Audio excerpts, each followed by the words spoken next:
because I don't need anybody's money. It's nice. I don't need anybody's money.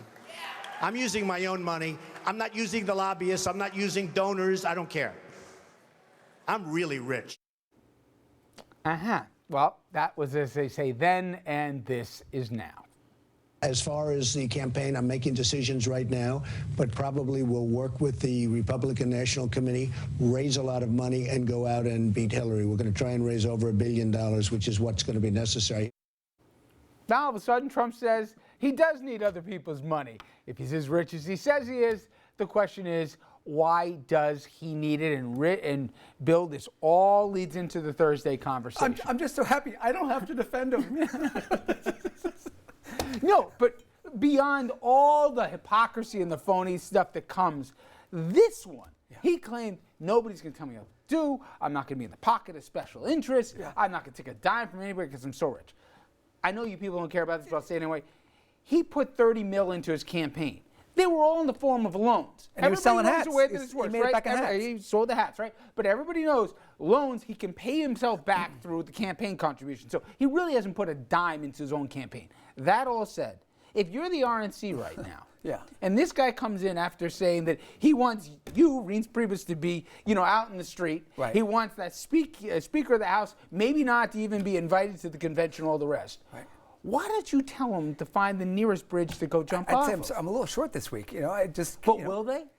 Or no? I think so. I mean, the RNC only has $17 million on hand. They don't have that much money, and some funders will come along with Trump. Sheldon Adelson did, casino guy. Probably knows Trump from the casino world. But I think most of the funders will not do it.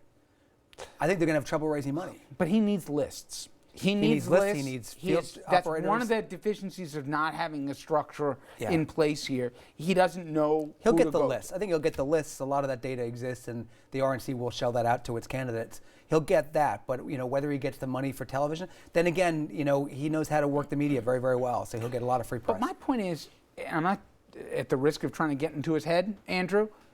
Why does he go out and say that he's going to need to raise all this money? If A, he doesn't think he's going to get to the number, $1.5 billion starting in May is going to be tough to do with no infrastructure in place. And secondly, it's worked for him to this point. Suckers like us talk about him every single night for free. So my point is, why does he put that target on his back when he knows he's going to come out of Thursday without a promise of just that? Well, there is a big difference between a primary campaign and a general election campaign, and he's right. He will need about $1.5 billion, and you might be right. He might not have $1.5 billion.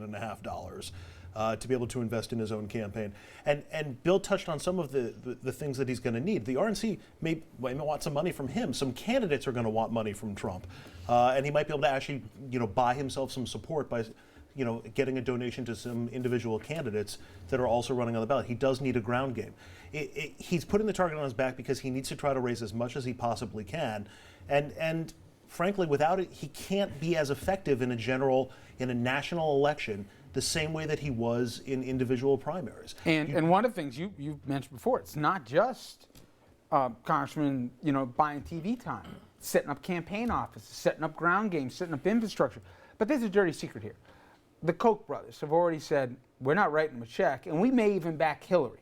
Now, for the elitists and all the rest to say, who cares about these guys? They don't run the thing. But they do write the checks. Do you have any indication that Cruz, that Rubio, that any of the guys, Bush, that he trashed on the way out, are going to basically open up their Rolodexes and say, here are the guys to call. They're waiting for your call. Langone or the rest of the guys are just waiting to write you a check. Because you need them to help. You don't even endorse you. You need them to lead you to their donors. Well, that's one of the big problems about Trump's style, where he says outrageous things, whether he does it intentionally or not. He says outrageous things, makes enemies, tries to make people look bad, and then he goes to them for their support. So he's a guy, you have to wonder, at what point will the American people say, he keeps saying one thing one day and changing his mind.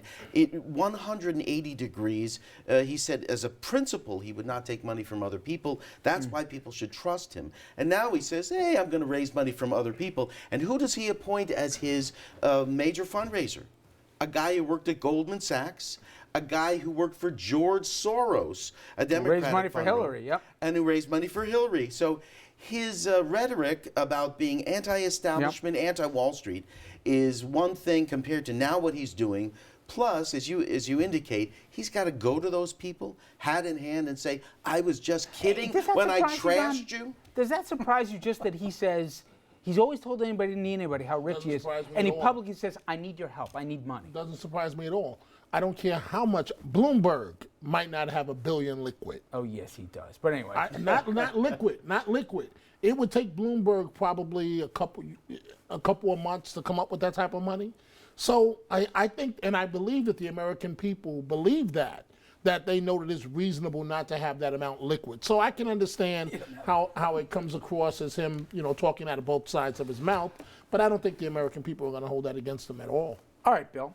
Let's say Priebus and the rest and the other donors are sitting in there Thursday. He comes in and he says, "Trust me, this time I'm really going to love you guys.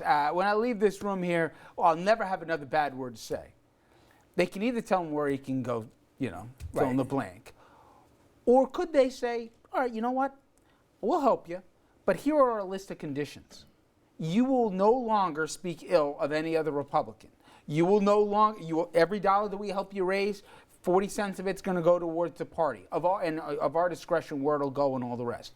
Can they do that? Is there any way that you can hold this guy to his word for anything? I think they will try that. I don't know if Paul Ryan does that. I think the party tries that largely, and then they need to see whether he can behave. I don't think he's constitutionally able to do that. Donald Trump has to be Donald Trump. It's got to get out of him. It's just who he is. But I think that's what they'll try. They'll say, check with us on foreign policy, meet with these advisors, keep to these talking points. Trump can't be Trump. I mean, he's got to move when he shoots. That's the way I he agree is, with Bill, if I may. Donald Trump is a person who's done things his own way for lots of reasons, maybe because he was the son of a multimillionaire, whatever, a great sense of entitlement. He's 69 years old, something like that. He's not going to change his personality. Yeah. And I would be surprised if the Republican leadership is going to trust him to keep his word, even if they agreed to the conditions that Richard was talking I wonder if they think he can win, if it's changed at all between the beginning of the week and what will happen Thursday. We shall see. All right, coming up next, the inside scoop on the Donald, the divorces, the bankruptcies, the failures, the successes.